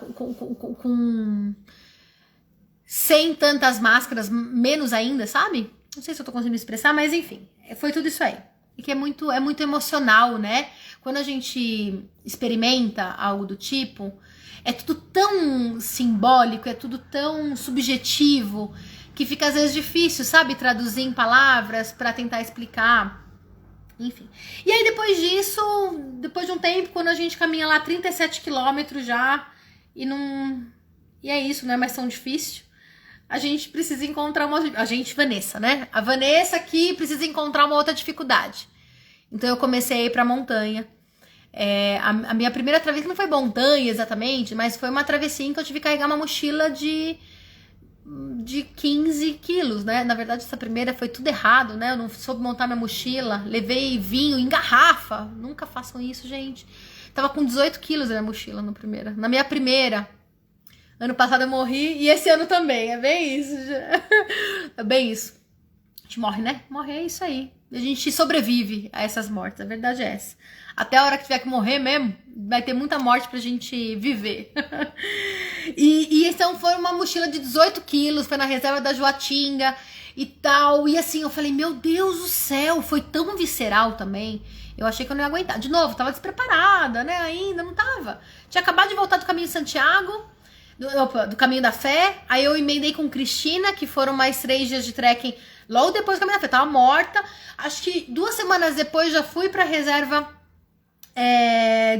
da Joatinga, né, enfim, virjona em mochila pesada de trekking mesmo, em carregar barraca, tudo, então levei 18 quilos, desumano, não dá, não consegui, mas consegui, né, consegui morrendo de novo, eu lá, né, morri com aquele peso físico, mas foi muito bom. Depois disso eu fiz Beapendi a Euroca, lá, né, o Pico do Papagaio. Foi o meu primeiro camping selvagem. Depois de lá, enfim, foram várias outras. Até chegar no Marins. Eu queria parar aqui no Marins, a travessia Marins e Itaguaré, que foi uma travessia muito importante. Foi um outro marco. Percebem, né, que os marcos eles vão ficando um pouco mais curtos, né? Então antes tava lá, 2011, depois o outro foi lá em 2017, depois de 2017 já foi 2021, 2021 já foi dentro de 2022, né? Então assim, né, que foi esse ano que eu fiz Marins, foi recente. Marins sempre foi um grande sonho, já junto com o Santiago, eu já queria fazer Marins. E só que é muito difícil, né, tecnicamente, e tinha algumas pessoas que me falavam, Vanessa, é muito difícil. Essas pessoas me conhecendo, porque sabiam que eu ia me jogar, né, porque é isso. Então quando chegava no momento em que a minha criança toma conta, e aí eu não tenho medo, eu me jogo, eu nem me preparo, eu nem sei direito o que é, e eu tô lá. Eu quero, eu pego e vou, né, e morro lá, né. Só que ali tinha o risco de morrer de verdade, né? Porque era uma travessia muito difícil. Então, amigos, né? Cuidando, falando assim, Vanessa, não, né? Não vai, você não vai conseguir. Você tem que ir comigo, não, é muito difícil. Só que isso entrou em mim de um jeito muito ruim, porque eu nunca tive essa abordagem, né? Dentro da minha casa, muito pelo contrário. Eu sempre fui muito incentivada a fazer as coisas, né? Eu tive uma criação muito livre. Então, meus pais sempre me incentivaram. Sempre falar, não, vai, você consegue, vai, se vira, vai ver, se não der certo você volta, né? Então eu sempre tive essa cultura e de repente eu tive alguém ali que falou, não, me barrou, sabe, me castrou, eu fui castrada, né, naquele momento. E isso mexeu, pegou mal, sabe? Não me fez bem, eu fiquei anos, então, lá desde antes de 2017... pensando, Marins é muito difícil. E aí eu conheci esses guias, né? Foi o Gabriel, o Eric na época. E aí depois foi o Gabriel que me levou pra Marins, junto com um grupo de amigos que a gente acabou fazendo, já na reserva da Joatinga. E aí a gente ficou num grupinho e fomos junto, né? Até hoje. E aí eu tava lá comentando com eles e tal. E eu falei, mano, eu queria muito fazer Marins. Eles falaram assim, mas eu já falei, mas eu não vou conseguir, porque eu não tô preparada. E eu falei, Vanessa, claro que você consegue. Era o que eu precisava, né? Alguém falar, Vanessa, você consegue? E alguém que é guia, que eu confio, que é super experiente. Bom, se ele tá falando que eu consigo, é porque eu consigo, né? Eu falei, então vamos fazer esse negócio aí. E aí, enfim, a Júlia, também uma amiga, montou o grupo. Vamos fazer? Vamos. E isso foi 2 meses atrás, sei lá. fomos lá preparar pra Marins, de novo, né? Não muito preparo, não tava fazendo nada, nenhuma atividade, fazendo, mas não fazendo, sabe? Aquele negócio, tipo, e um mês na academia, eu tava indo uma semana, trabalho, as coisas, meio relaxada ainda, né? Tipo, sem emagrecer, ainda com o mesmo peso da pandemia. Isso, na verdade, não é uma questão estética, mas isso pesa, né? Porque deixa a gente, né? Enfim, o que é isso? O peso da mochila. Mas o meu peso, tava acima do peso, eu tô ainda, né? Mas tava mais. Então, assim, tudo isso vai dificultando, né? Consegue? Consegue, mas sofre mais. E aí fomos lá pra fazer Marins. A primeira tentativa. Fomos, e o tempo inteiro, eu no psicológico, eu não vou conseguir, não vai dar, isso aqui é muito difícil. Enfim, tava o Gabriel e o Edu, né? O Edu não conhecia naquele dia, e o Edu foi um querido, ele foi muito importante nessa travessia. O grupo todo sempre é, né? E principalmente esse grupo que eu tenho uma afinidade, que eu tenho uma amizade, esses guias que eu confio muito. E eu percebo que não dá pra ficar trocando de guia, não. Tem que ser o guia de sempre, porque outros não vão, né, corresponder às minhas expectativas, porque a minha expectativa é alta em relação ao guia, porque eles são foda. E tava lá, eu falei, não vou conseguir. Por último, né, tava lá por último, eu sempre fico por último, nessas trilhas mais difíceis, eu sempre fico por último. Tava lá morrendo, pensando, e eu verbalizava, né, eu não vou conseguir, não vai dar. E o Eduardo lá, vamos lá, me dava a mão. E eu sempre tive muita dificuldade agora, momento abertura total, tá, exposição total. Eu sempre tive muita dificuldade de receber ajuda, de aceitar ajuda. Eu sempre fiz tudo muito sozinha, eu sempre fui muito independente, por vários motivos. Enfim, por várias questões aí da minha vida, pelo meu jeito de ser, por traumas, por reforçadores, enfim, por criação. Eu tive um pai que sempre disse, você tem que ser independente, você não pode depender de ninguém. Você vai, faz o mundo, e que foi muito bom, porque eu fiz, né, eu sou quem eu sou hoje por conta, né, enfim, dessa criação. Mas, enfim, eu tenho eu vou falar tinha, tá, porque eu acho que eu tô aprendendo isso, mas muita dificuldade em receber tanto ajuda, quanto receber, né, enfim, elogio, receber qualquer coisa, não recebo. E naquele dia eu precisava, não tinha como.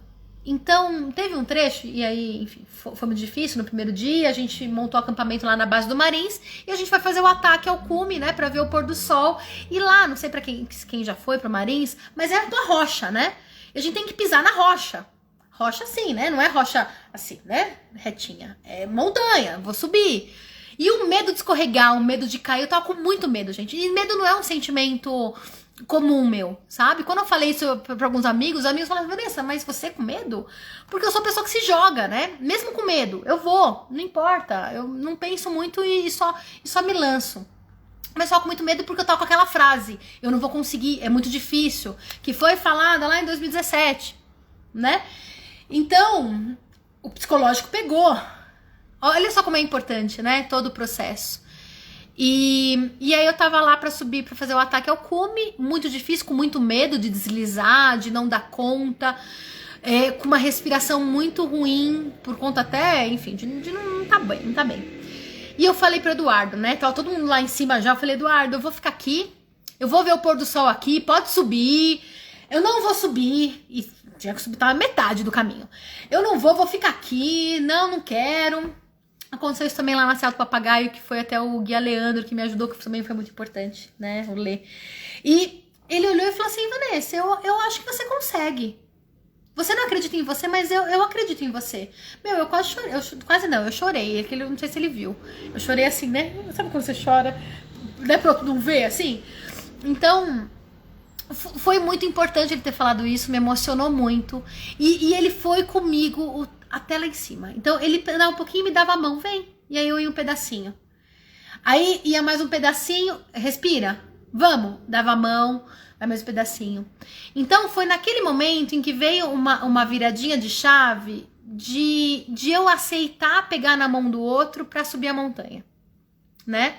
Foi ali o primeiro passo. Não foi ali que eu aprendi de fato, porque eu tava ainda incômodo. Eu tava fazendo porque não tinha jeito. Cheguei até lá em cima, enfim, vi um pôr do sol. Na hora da descida, isso foi engraçado. Gabriel, né? Tô morrendo de medo. Ele, medo do quê, né? Eu falei, medo de morrer, né? Eu medo de morrer, lá no desespero. Ele falou, ninguém morre de véspera não, mano, né? Sabe aquele negócio, né? Que é uma resposta que eu daria, né? Mas não, eu tava ali, não tava eu, né?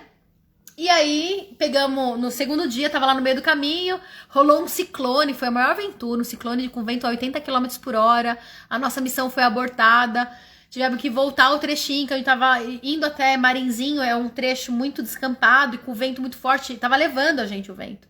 Então, paramos, resolvemos voltar, né, montamos a barraca, ficamos na barraca o dia inteiro com aquele vento, chuva. Foi chato, assim, muito tempo dentro da barraca, sozinho, sem ninguém, né? Foi lá pra meditação total, né? Enfim, não tinha muita escolha. No dia seguinte a gente voltou. No dia seguinte aquele sol, né? Só que não dava mais pra continuar, a gente voltou. Enfim. Detalhe, eu não ia conseguir fazer Marins naquele estado. Então eu dei graças a Deus que teve o ciclone, ele foi a minha desculpa. Porque, enfim, eu não ia conseguir mesmo. Então o ciclone foi a minha desculpa pra falar. Não consegui por causa do ciclone, sabe? Mas eu não ia conseguir mesmo, porque eu não tava bem fisicamente, mentalmente, emocionalmente, eu não tava bem. E aí eu voltei, eu falei, preciso me preparar. Aí a gente marcou pra um mês depois, né? Então vamos voltar. Um mês depois, eu fui lá na musculação, peguei peso, 120 quilos no leg, né? Inclinado, beleza. Mano... Fui pra Marins de novo, já foi outra pegada. Eu tava um pouco mais confiante, um pouco mais preparada, e ali foi onde eu consegui, eu acho que completar aquela experiência do receber a ajuda de pegar a mão do Eduardo. Lá tiveram outros guias, foi o Kaique, e não foi o Gabriel, foi o... Ele tá aqui? Foi o Pedro. O Pedro, não sei se tá aqui, ele tava aqui uma hora. O Pedro Lazo, que é um guia nativo lá de Marins, de Marmelópolis, né, na verdade, e o Kaique e tal, e fomos lá, e assim, eu recebi ajuda sem nem... Eu dava a mão, sabe? Me dá a mão, me dá, né? Foi ótimo, só teve um trecho lá que eu acho que foi muito importante, eu queria trazer ele aqui, eu já vou encerrar, tá, gente? Porque eu acho que tá meio chato já, né? Enfim, vão me falando aí, eu tô falando demais. Tem tanta coisa ainda pra falar, mas eu acho que eu vou resumir um pouco mais pra de repente deixar alguma coisa pra depois também.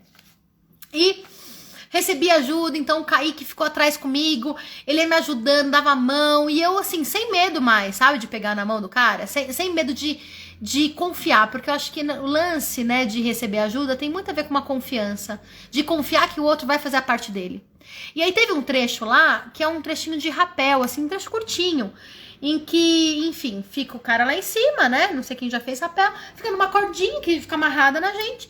Tem até uma foto aqui, né, no meu Insta que eu publiquei, que eu até comentei alguma coisa nesse sentido, e a gente fica literalmente a 90 graus, assim, na pedra, né. Então, assim, se eu não confiar no cara lá em cima, que tá me segurando com a corda, tá fazendo uma segurança ali pra mim, se ele me soltar, eu caio e morro, né, eu não ia estar aqui hoje.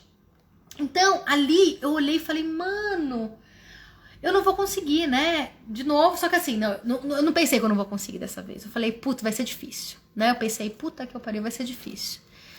Sem ter medo de parecer frágil também. Então, isso, sem medo de parecer frágil, é uma coisa que eu já desconstruí há um tempo. Hoje em dia, eu ainda tenho um pouco, mas nem tanto, tá? Hoje em dia depende da situação. Tem algumas circunstâncias em que eu ainda fico num lugar mais de fortaleza, mas parecer frágil é uma coisa que eu já não tenho mais medo já há um tempo, né? Então, a minha questão de receber ajuda não é para não parecer frágil, é por não confiar que o outro vai fazer a parte dele, né? E a confiança no outro tem a ver com uma confiança em mim. Então eu tinha que confiar, e isso foi uma coisa que o Kaique ficou falando o tempo inteiro na travessia, nessa vez que rolou, Marins. Confia no teu equipamento. Peraí. Confia no teu equipamento. Confia que a bota vai segurar. Confia em você, né? Confiar no teu equipamento é confiar em você. Confia no teu corpo. Confia que você consegue. E se você confia em você, você vai conseguir confiar no outro. Então, se você fizer a tua parte, você vai confiar que o outro vai fazer a parte dele?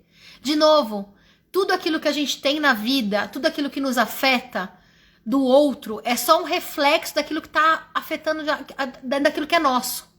Então, não confiar no outro não tem a ver com o outro, tem a ver comigo. tem a ver com a minha capacidade ou não de confiar em mim, né? E essa aqui é a virada. Essa aqui é sempre a sacada, que se a gente fica no fora, não é o outro, a gente não muda, a gente não faz o nosso processo. Então, é trazer isso pra cá. Peraí, isso aqui é meu, não é porque eu não acho que o outro não vai fazer. É porque eu tenho dúvida se eu vou fazer. É porque eu não sei se minha bota vai segurar.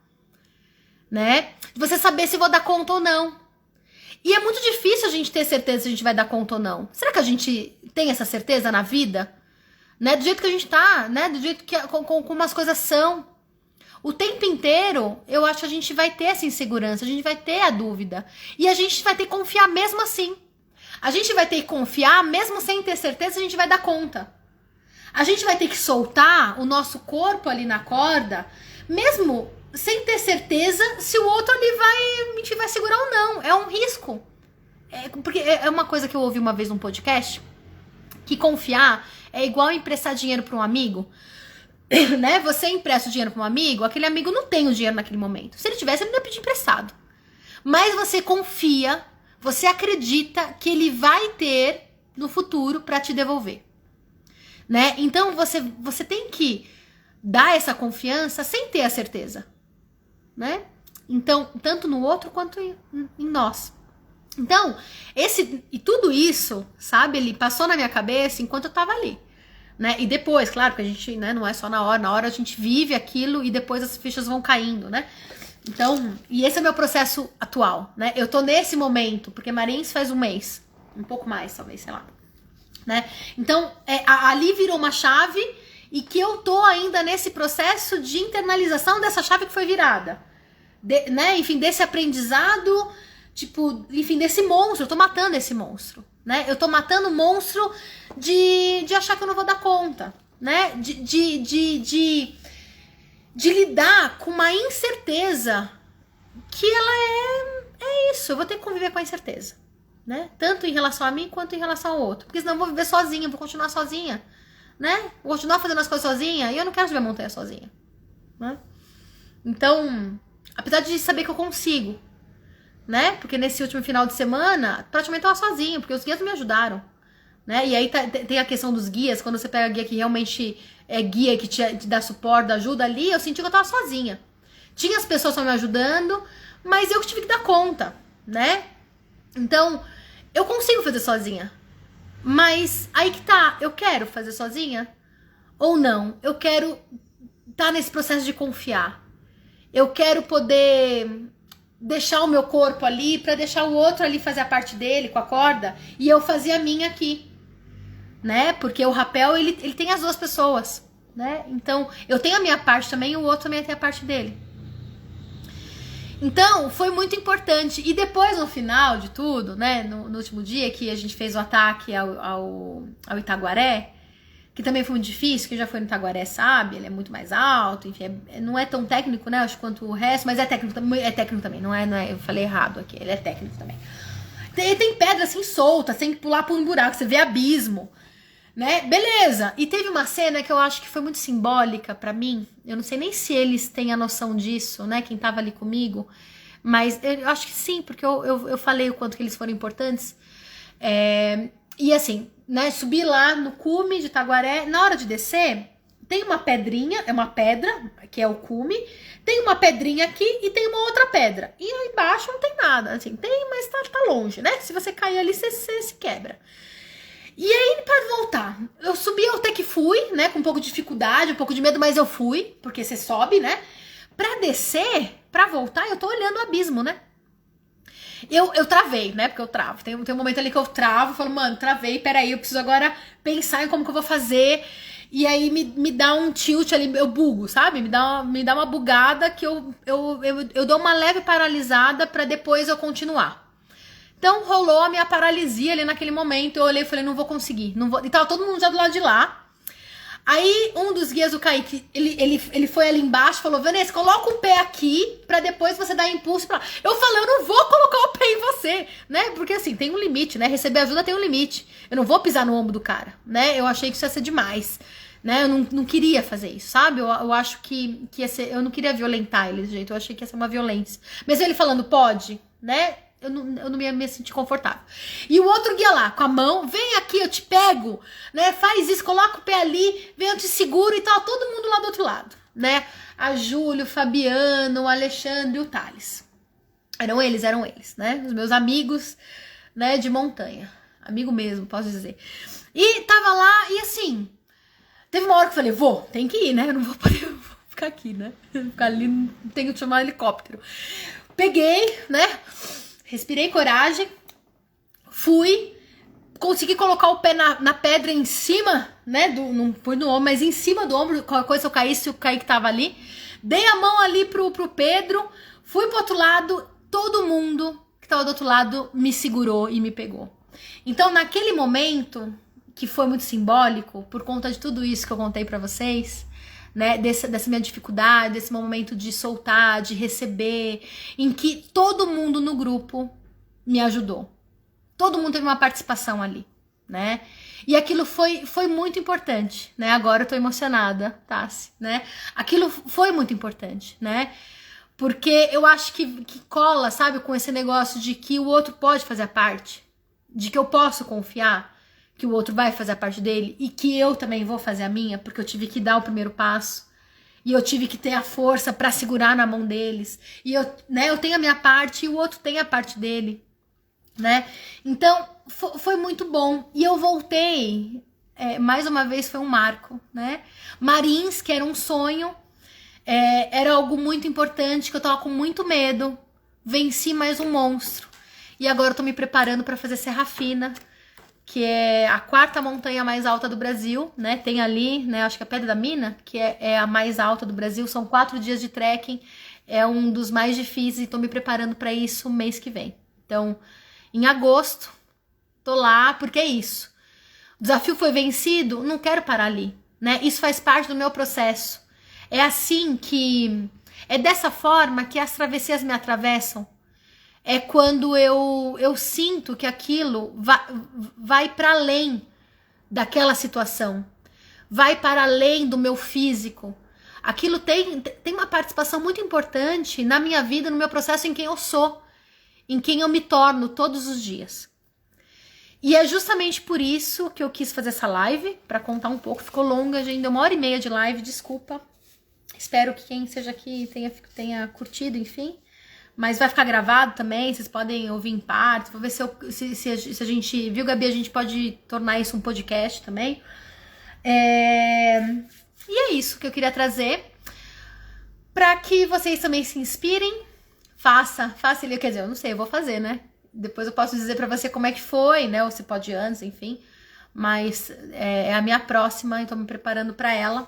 Não só fisicamente, mas também emocionalmente, porque eu acho que vai ser um outro marco, né? Eu acho que vai ser uma outra, né? Lá, eu esfolando a minha pele até chegar não sei aonde, porque eu já não sei mais o que tem pra... Ah, você vai em setembro? Perfeito. A gente vai falar depois sobre isso. Então, é isso. Esse é o meu percurso dentro das travessias que me atravessam. É por isso que a gente aqui na Shang faz tudo isso. Nós somos uma empresa de transformação, né? Nós somos uma agência de turismo. Tanto é que essas travessias de montanha eu faço por minha conta, né? A gente não leva grupo pra travessia de montanha, né? Talvez um dia, se a gente tiver um guia foda, a gente já tem os guias fodas pra isso. E se o nosso público, se a gente tiver público pra isso também. Mas o nosso lance é fazer esse trabalho de desenvolvimento, esse mergulho, acompanhar tudo isso. A Tassi, várias outras pessoas aqui já fizeram as travessias com a gente. E além disso, eu acho que tem essa ideia de instrumentalizar, sabe? Quem quiser. E aí tem a ideia do grupo de estudos que a gente lançou e que o primeiro encontro está previsto agora para a última semana de julho. A gente não tem ainda número suficiente de participantes para fechar o grupo. Então, se não rolar, a gente vai adiar provavelmente para o mês que vem a primeira aula para ter mais tempo. Mas dentro desse grupo de estudo, a gente vai trazer então conteúdo, né? O que é a literatura, o que é a filosofia, o que é a psicologia, enfim, tem muita coisa aí.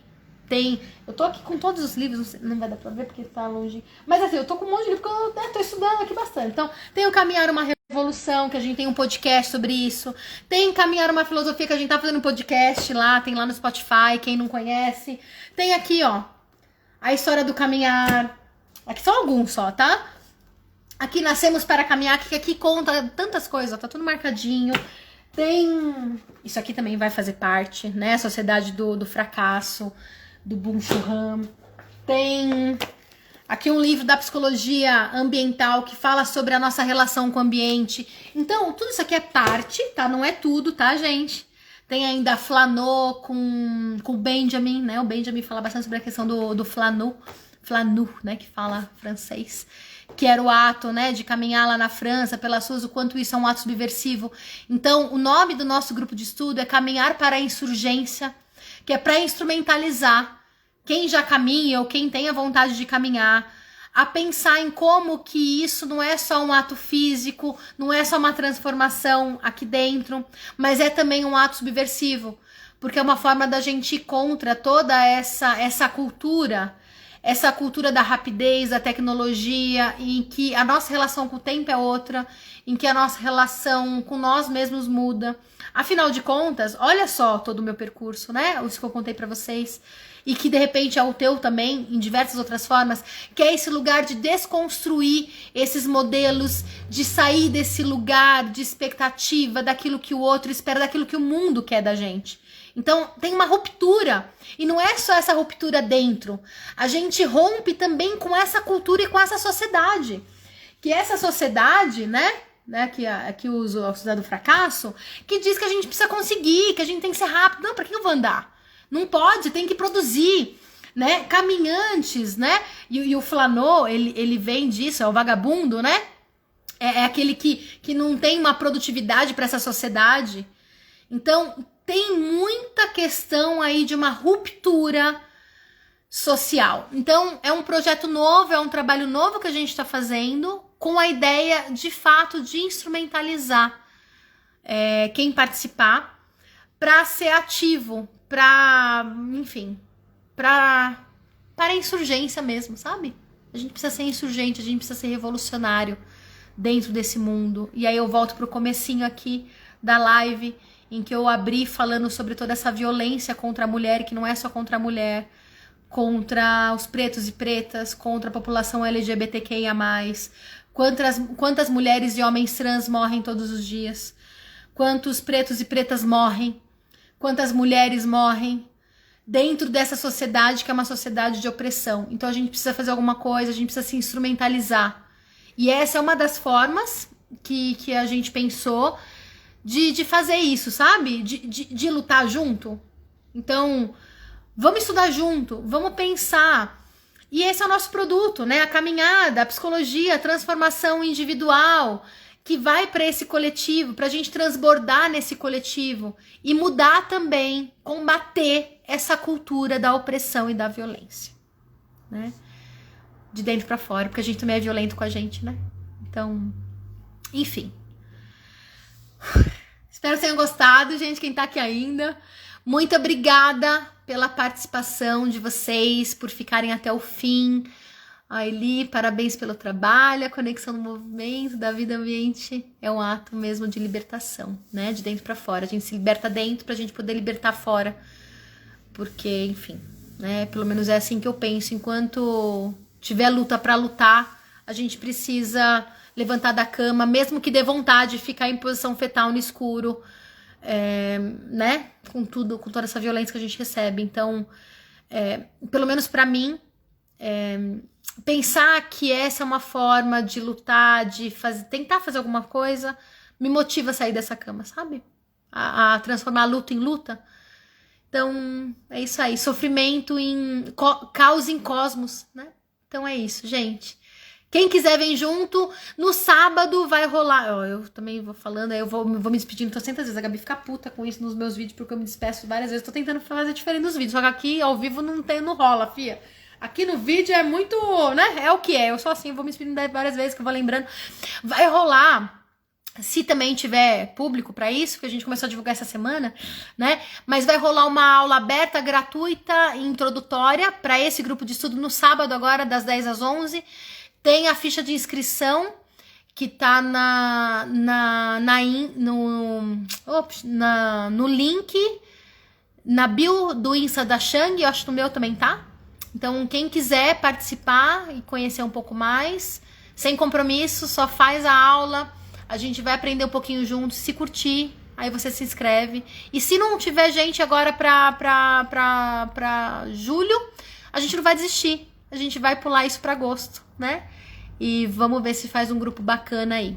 Então, um beijo, agora me voe, porque, ó, 10h10. E eu tô ficando aqui molinha, acho que por causa da vacina mesmo. Vou jantar, brincar com a Leila, dar comida pros gatos, tomar banho. Que amanhã, 8 horas da manhã já, tô aqui nos atendimentos de novo. Beijo, gente!